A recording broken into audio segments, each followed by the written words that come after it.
ओम शांति। 5 अक्टूबर 2024 बाबा के महावाक्य।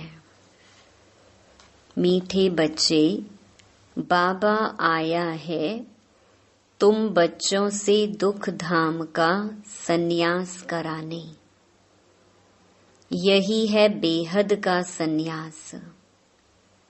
प्रश्न: उन सन्यासियों के सन्यास में और तुम्हारे सन्यास में मुख्य अंतर क्या है? उत्तर: वे सन्यासी घर बार छोड़कर जंगल में जाते, लेकिन तुम घर बार छोड़कर जंगल में नहीं जाते हो। घर में रहते हुए सारी दुनिया को कांटों का जंगल समझते हो। तुम बुद्धि से सारी दुनिया का संन्यास करते हो। ओम शांति। रूहानी बाप बैठ रूहानी बच्चों को रोज रोज समझाते हैं, क्योंकि आधा कल्प के बेसमझ है ना, तो रोज रोज समझाना पड़ता है। पहले पहले तो मनुष्यों को शांति चाहिए। आत्माएं सब असुल रहने वाली भी शांति धाम की हैं। बाप तो है ही सदैव शांति का सागर। अभी तुम शांति का वर्षा प्राप्त कर रहे हो। कहते हैं ना, शांति देवा, अर्थात हमको इस सृष्टि से अपने घर शांति धाम में ले जाओ अथवा शांति का वर्षा दो। देवताओं के आगे अथवा शिव बाबा के आगे यह जाकर कहते हैं कि शांति दो, क्योंकि शिव बाबा है शांति का सागर। अभी तुम शिव बाबा से शांति का वर्षा ले रहे हो। बाप को याद करते करते तुमको शांति धाम में जाना है जरूर। याद नहीं करेंगे तो भी जाएंगे जरूर।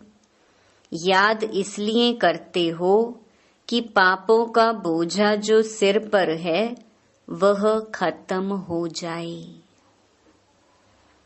शांति और सुख मिलता है एक बाप से, क्योंकि वह सुख और शांति का सागर है।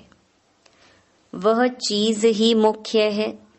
शांति को मुक्ति भी कहा जाता है, और फिर जीवन मुक्ति और जीवन बंध भी है।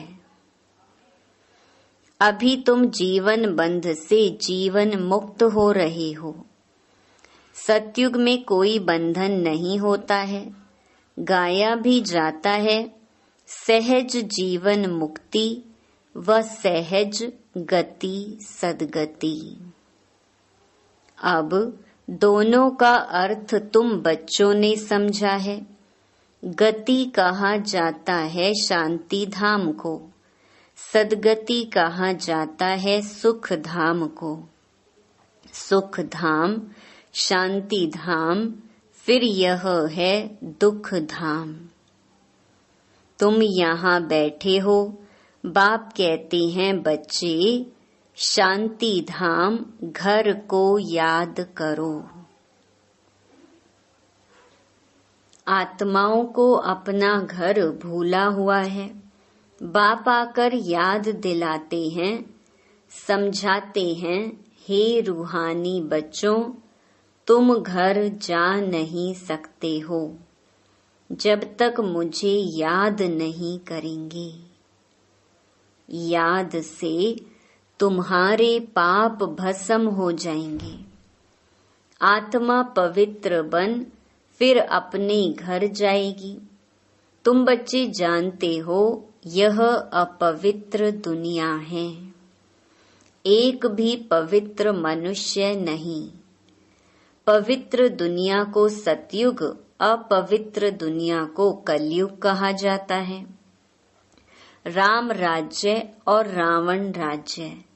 रावण राज्य से अपवित्र दुनिया स्थापन होती है। यह बना बनाया खेल है ना। यह बेहद का बाप समझाते हैं, उनको ही सत्य कहा जाता है।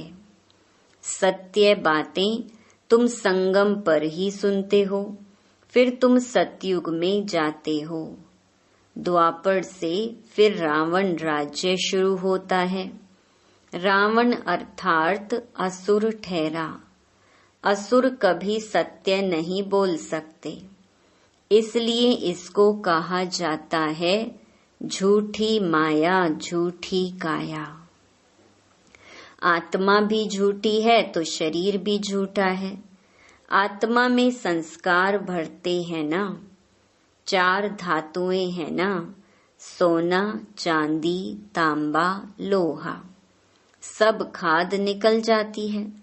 बाकी सच्चा सोना तुम बनते हो इस योग बल से। तुम जब सतयुग में हो तो सच्चा सोना ही हो।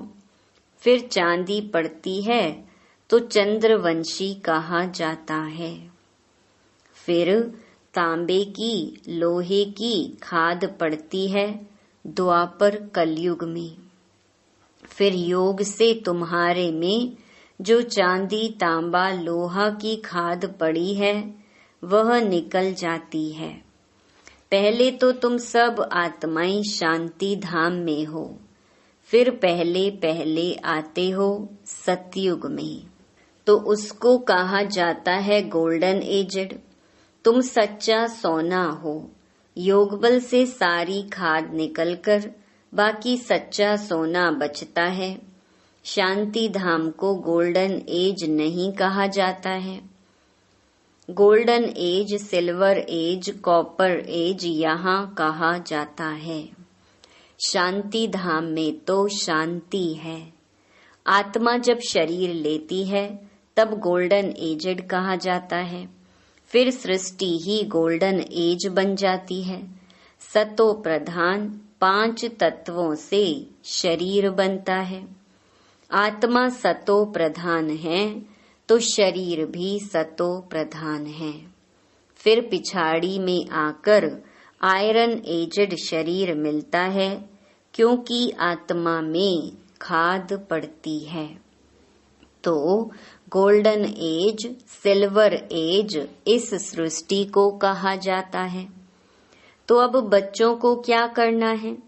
पहले पहले शांति धाम जाना है। इसीलिए बाप को याद करना है, तब ही तमो प्रधान से सतो प्रधान बन जाएंगे। इसमें टाइम उतना ही लगता है जितना टाइम बाप यहाँ रहते हैं। वह गोल्डन एज में पार्ट लेते ही नहीं। तो आत्मा को जब शरीर मिलता है तब कहा जाता है यह गोल्डन एजड जीव आत्मा है। ऐसे नहीं कहेंगे गोल्डन एजड आत्मा, नहीं, गोल्डन एजड जीव आत्मा फिर सिल्वर एजड जीव आत्मा होती है। तो यहाँ तुम बैठे हो, तुमको शांति भी है तो सुख भी प्राप्त होता है। तो क्या करना चाहिए? दुख धाम का संन्यास। इसको कहा जाता है बेहद का संन्यास। उन सन्यासियों का है हद का संन्यास। घर बार छोड़ जंगल में जाते हैं, उनको यह पता नहीं है कि सारी सृष्टि ही जंगल है। यह कांटों का जंगल है, यह है कांटों की दुनिया, वह है फूलों की दुनिया। वह भल संन्यास करते हैं, परंतु फिर भी कांटों की दुनिया में, जंगल में, शहर से दूर दूर जाकर रहते हैं।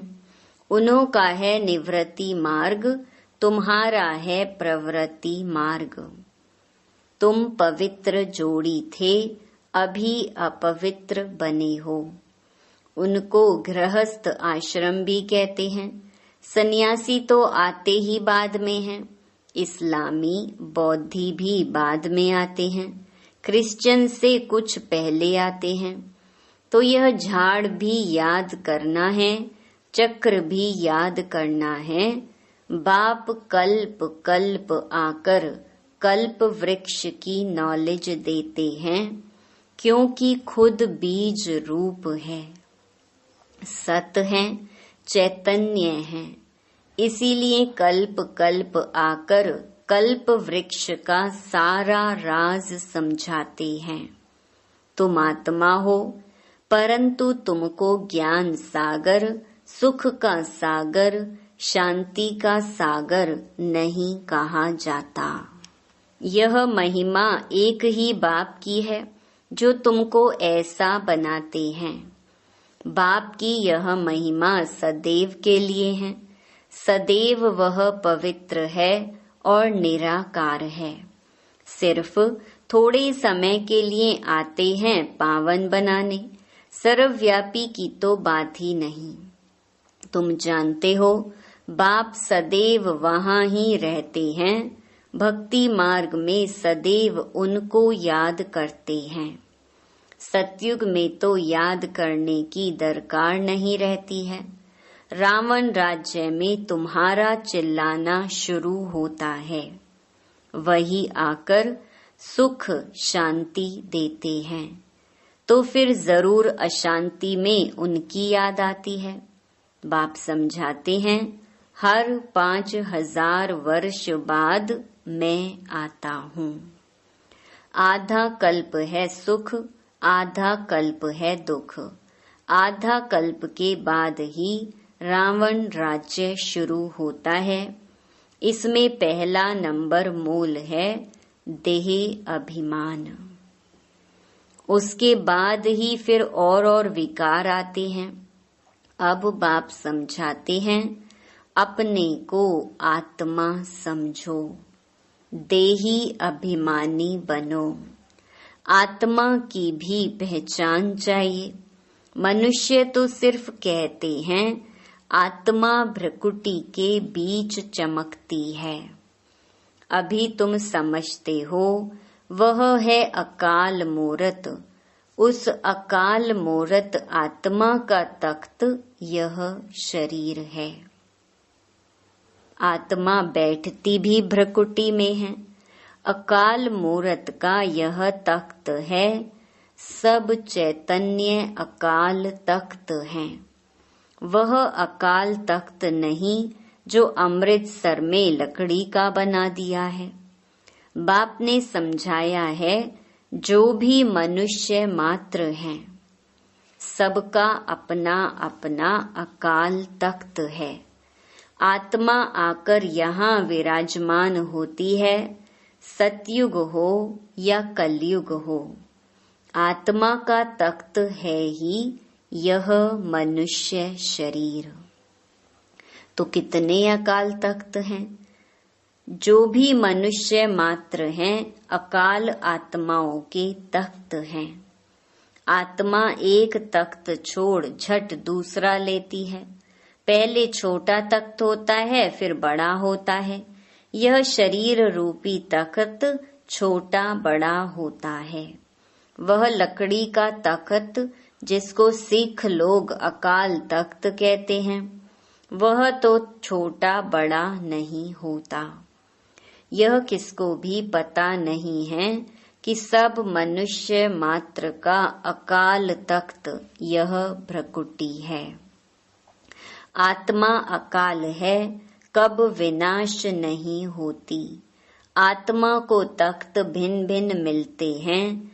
सतयुग में तुमको बड़ा फर्स्ट क्लास तख्त मिलता है, उनको कहेंगे गोल्डन एजेड तख्त। फिर उस आत्मा को सिल्वर, कॉपर, आयरन एजेड तख्त मिलता है। फिर गोल्डन एजेड तख्त चाहिए तो जरूर पवित्र बनना पड़े। इसीलिए बाप कहते हैं, माँ मेकम याद करो तो तुम्हारी खाद निकल जाएगी। फिर तुमको ऐसा दैवी तख्त मिलेगा। अभी ब्राह्मण कुल का तख्त है, पुरुषोत्तम संगम युग का तख्त है, फिर मुझ आत्मा को यह देवताई तख्त मिलेगा। यह बातें दुनिया के मनुष्य नहीं जानते।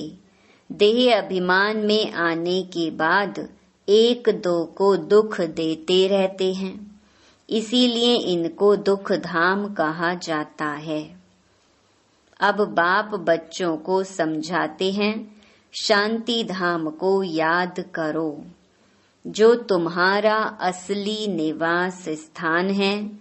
सुख धाम को याद करो, इनको भूलते जाओ, इनसे वैराग्य। ऐसे भी नहीं सन्यासियों में सल घर बार छोड़ना है। बाप समझाते हैं, वह एक तरफ अच्छा है, दूसरे तरफ बुरा है। तुम्हारा तो अच्छा ही है, उनका हठयोग अच्छा भी है, बुरा भी है।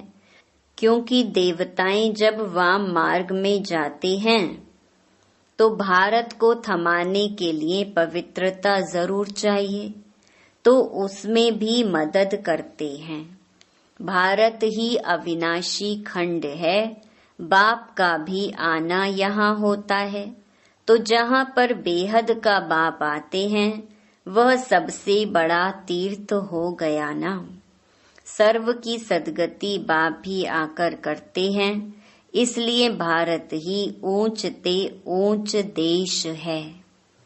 मूल बात बाप समझाते हैं, बच्चे याद की यात्रा में रहो। गीता में भी मन मनाभव अक्षर है, परंतु बाप कोई संस्कृत तो नहीं बतलाते हैं। बाप मन मनाभव का अर्थ बतलाते हैं। देह के सब धर्म छोड़ अपने को आत्मा निश्चय करो। आत्मा अविनाशी है, वह कभी छोटी बड़ी नहीं होती।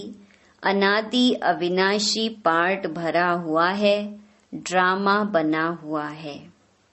पिछाड़ी में जो आत्माएं आती हैं उनका बहुत थोड़ा पार्ट है, बाकी टाइम शांति धाम में रहते हैं।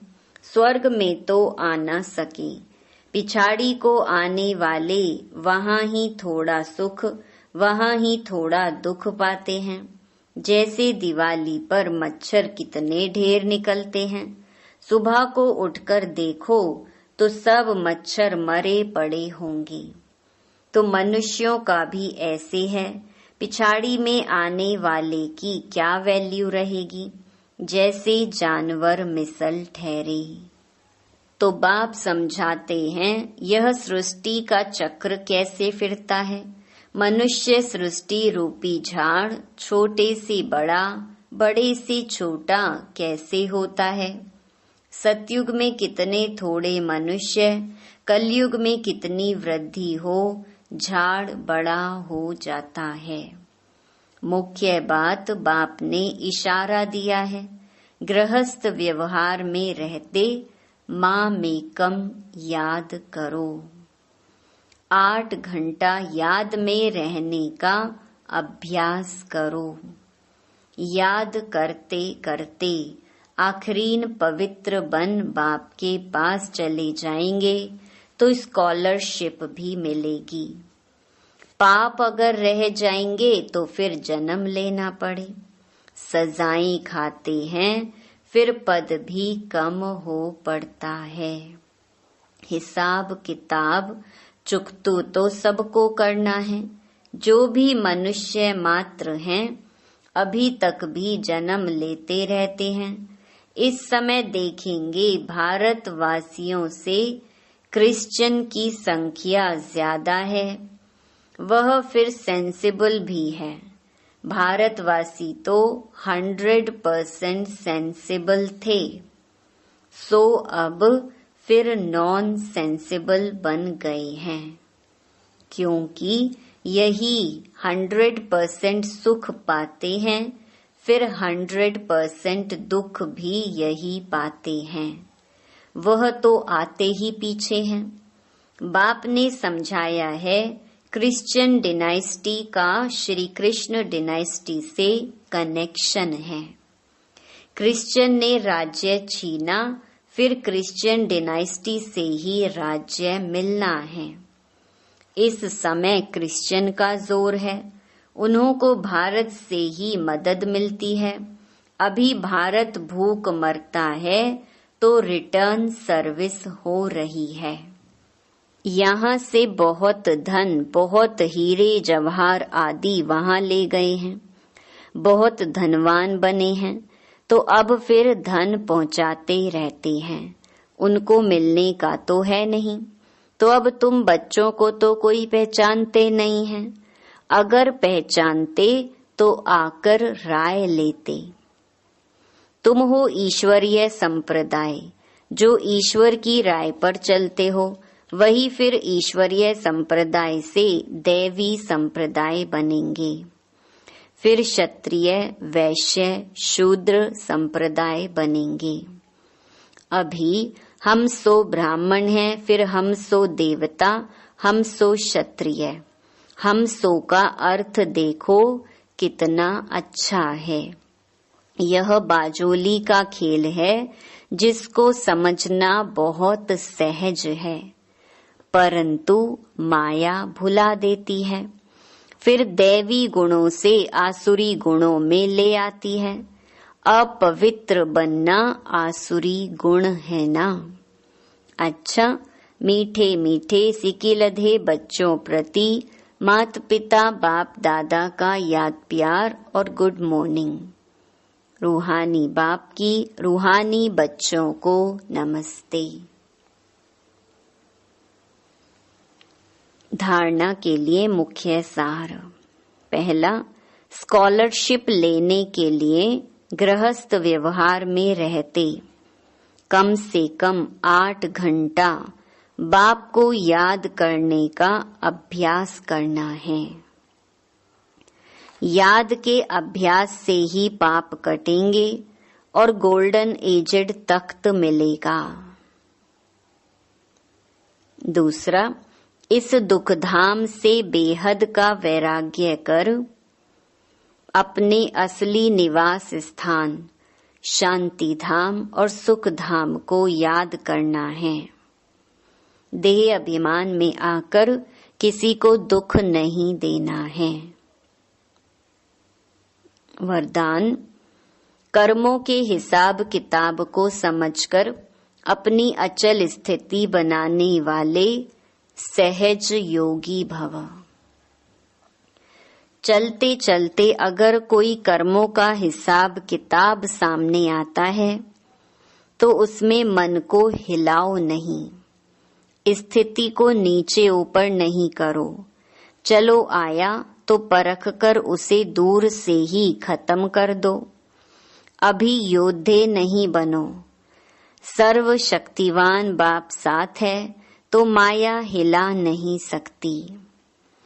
सिर्फ निश्चय की फाउंडेशन को प्रैक्टिकल में लाओ और समय पर यूज करो तो सहज योगी बन जाएंगे। अब निरंतर योगी बनो, युद्ध करने वाले योद्धे नहीं। स्लोगन, डबल लाइट रहना है तो अपनी सर्व जिम्मेवारियों का बोझ बाप हवाले कर दो।